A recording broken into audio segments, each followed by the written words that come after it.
से निकलने के सिर्फ 3 ही रास्ते हैं। या तो आप शिक्षित होकर नौकरी पा लें, तब आप गरीबी से निकल सकते हैं। दूसरा, अगर आपके पास खेती योग्य भूमि हो तो खेती किसानी करके आप आगे बढ़ सकते हैं। और अगर ये दोनों नहीं, आपके पास पूंजी है, पैसा है, तो आप रोजी रोजगार, दुकान दौरी, व्यापार करके आगे बढ़ सकते हैं। बिहार में ये तीनों रास्ते बंद हैं। शिक्षा व्यवस्था पूरी तरीके से ध्वस्त है। जहां तक जमीन का सवाल है तो समाजवाद के नाम पर यहाँ दशकों से राजनीति हुई है, लेकिन बावजूद इसके बिहार में 60% लोग भूमिहीन हैं। पूरे देश में 38% लोग भूमिहीन हैं, बिहार में 60% लोग भूमिहीन हैं। तो ज्यादातर लोगों के पास जमीन ही नहीं है। जो 40 लोग, 100 में 40 लोग खेती करते हैं, उसमें 35-36 लोग ऐसे हैं जो 1-1.5 बीघे से कम की खेती करते हैं।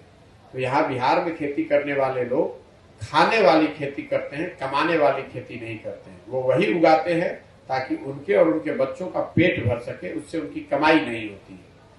तीसरा, पूंजी यहाँ है नहीं, क्योंकि जो भी यहाँ, एक तो गरीबी बहुत ज्यादा है, और जो भी बचत का पैसा यहाँ आता है उसको भी बैंक यहाँ ऋण के तौर पर, पूंजी के तौर पर लोगों को न देकर उन दूसरे राज्यों में वो जाकर लोन देते हैं जहां पर कि उद्योग धंधे लग रहे हैं।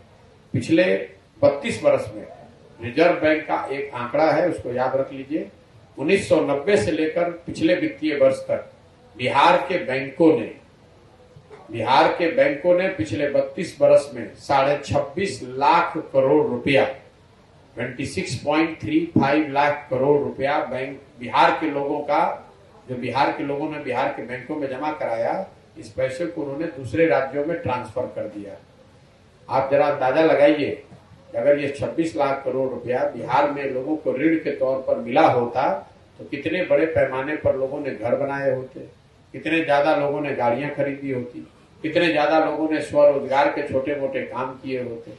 यही वजह है कि मान लीजिए कि आज बिहार में आप घर बनाने जाते हैं, लोन लेने जाते हैं, तो आपको 10-20 हजार रुपया घूस देना पड़ता है।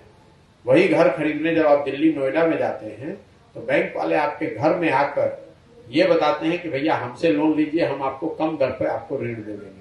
तो बिहार में रोजगार का, तरक्की का, गरीबी से निकलने का यही रास्ता है। शिक्षा में आमूल चूल परिवर्तन, बड़े पैमाने पर भूमि सुधार का लागू किया जाना और कृषि को खाने के बजाय कमाने वाली कृषि बनाना। और तीसरा, पूंजी की उपलब्धता, ताकि जो लोग, जो युवक, कुछ जिनमें क्षमता है, वो पूंजी के अभाव में रोजगार नहीं कर पा रहे, वो पूंजी बैंक से लेकर स्वरोजगार के काम कर सकें, अपने आप को बेरोजगारी के कुचक्र से निकाल सकें।